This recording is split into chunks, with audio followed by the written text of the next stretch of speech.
안녕하세요. WMH 채널입니다. 대만 남부의 가오슝에는 IDS 잠수함의 개발과 건조가 이루어지는 대만국제조선이 위치하고 있습니다.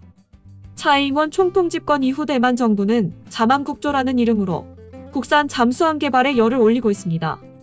이런 IDS 잠수함의 개발 사업에 한국 기술자들이 일하고 있다는 보도가 지난 3월 대만 언론인 상보에 의해 보도되었습니다.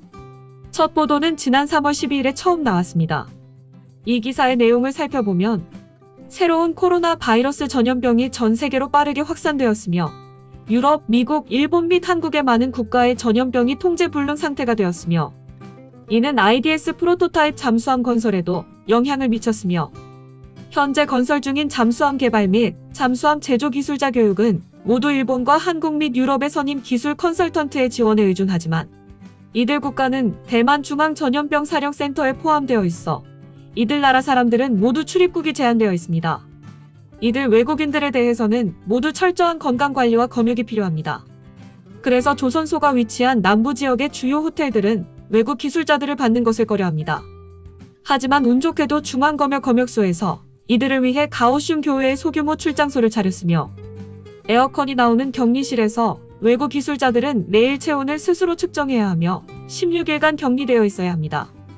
IDS는 잠수함 조선소 건설의 마지막 단계이기 때문에 많은 프로젝트가 진행 중입니다. 엔지니어링 요구가 있는 경우 16일 동안 기다릴 수 없으며 기술 지원은 비디오를 통해 해결합니다. IDS 프로토타입 잠수함 제작은 시작되었으며 설계, 건설 기술 또는 잠수함 조선소의 설립 여부에 관계없이 대부분은 숙련된 잠수함 엔지니어 및 해외 기술자 팀의 지원에 의존합니다. 현재 설계 및 시공 기술자 교육은 독일과 일본의 선임 기술 컨설턴트로 구성되어 있으며 각 단계의 기술 요구에 따라 계약을 맺고 대만에 배치되어 기술 지원을 제공합니다. 전용 플랜트 건설에는 일본 컨설턴트의 플랜이 사용되었지만 생산장치 설치를 수행한 기술 컨설턴트는 주로 한국 컨설턴트였으며 잠수함 건설 장비는 영국과 독일, 이탈리아와 같은 회사를 기반으로 했습니다. 전투 시스템 장비는 주로 미국 제조업체를 기반으로 합니다. 잠수함 조선소는 5월 31일까지 완료되도록 규정되어 있어 모든 잠수함 건설 기계 및 장비가 배치될 예정이며 6월 1일부터 잠수함 선박 시범 생산이 시작되어 용접 및 재료가 적정한 품질에 도달했는지 여부를 확인합니다. 건설 단계에 필요한 약 30명의 독일과 이스라엘, 일본, 한국 기술 컨설턴트가 3월 초에 맺은 계약에 따라 대만에서 근무해야 하며 대만에서 근무하는 외국 컨설턴트는 3개월마다 계약을 갱신해야 합니다.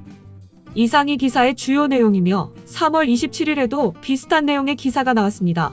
내용을 살펴보면 외교부는 21일 외국 국적자가 3월 21일 이전에 비자 또는 체류비자로 입국하고 체류기간이 경과하지 않은 사람은 대만 체류기간이 30일 이상 연장된다고 밝혔다. 이 단속 조치가 완화되면 IDS 잠수함의 설계와 건조 기술에 참여하고 있는 외국인 기술 고문들의 체류기간은 연장될 것이다. IDS 설계와 건조 등에 참여하는 각종 기술 어시스턴트 고문과 엔지니어만 해도 매달 100여 명에 달하며 이들 기술 고문은 각각 유럽 여러 나라와 일본과 한국 출신들이다. 코로나19 확산으로 한국 정부는 질병관리본부의 제안에 따라 16일간 한국 출신 기술 어시스턴트를 격리한 뒤 대만에 파견하기로 했다.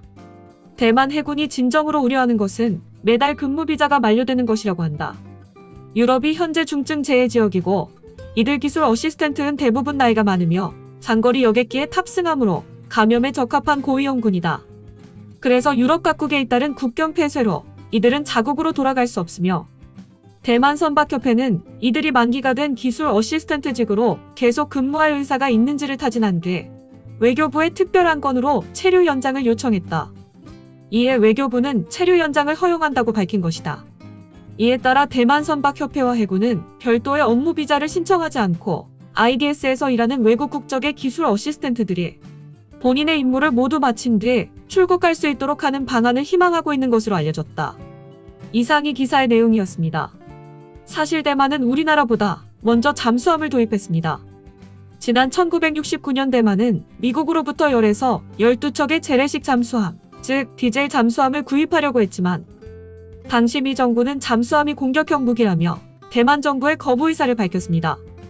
하지만 대만 해군이 이탈리아가 만든 특수 전용 코스모스급 잠수정을 들여오자 그동안의 정책을 바꿔 대자훈련 명목으로 1973년 두 척의 텐치급 잠수함을 인도합니다.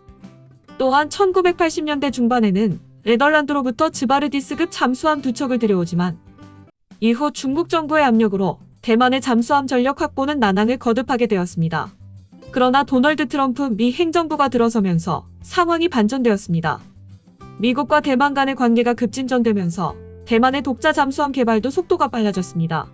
미 국무부가 대만의 잠수함 개발 및 건조에 필요한 마케팅 허가를 내주면서 길을 열어준 것입니다. 이후 세계 여러 나라의 기술자들을 데려와 IDS 개발에 나서고 있습니다. 미국의 지원과 잠수함 제조국들의 기술자들을 데려와 빠른 시일 안에 잠수함을 개발하려는 대만이 어떠한 성능의 잠수함을 만들어낼지 주목됩니다. 이상 마치겠습니다. 시청해주셔서 고맙습니다. WMH 채널이었습니다.